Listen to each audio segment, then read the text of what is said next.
Okay, so here's one that took me ages to figure out. ComfyUI Manager Security Level. So you're using the macOS desktop version and you want to install a custom node, frame interpolation. It's now showing up. Anyway, click that and then you want to install it. And okay, extensions successfully installed and ready to use. That's not true. If you just go and look at the console here, there is this error. To use this action, security level must be normal or below and network mode must be set to personal cloud. Please contact the administrator. Okay, so that little prompt there, extension successfully installed and ready to use, that's a lie. To fix this, what you need to do is go into Documents, ComfyUI, User, Manager, Config Ini, and you can open with a text edit like so, and I'll just make that larger so you can read it.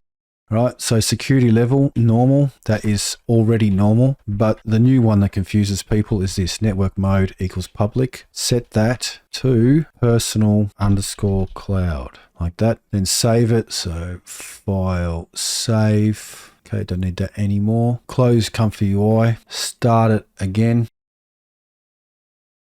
Right, now back into the manager, frame interpolation, install. Okay, so it takes a little bit longer this time now that it's actually working. Okay, so to apply changes, restart ComfyUI. Let's just check the console logs, and I don't see any errors in the console log this time. If I just scroll up, different kinds of errors, but not the one that says that security level. So anyway, let's close like that because you're supposed to restart it anyway when you change or add custom nodes. And now if I just type in film VFI, it's there, frame interpolation. So now it works. Anyway, excellent. Thanks for watching. Remember to like, comment, subscribe, and share.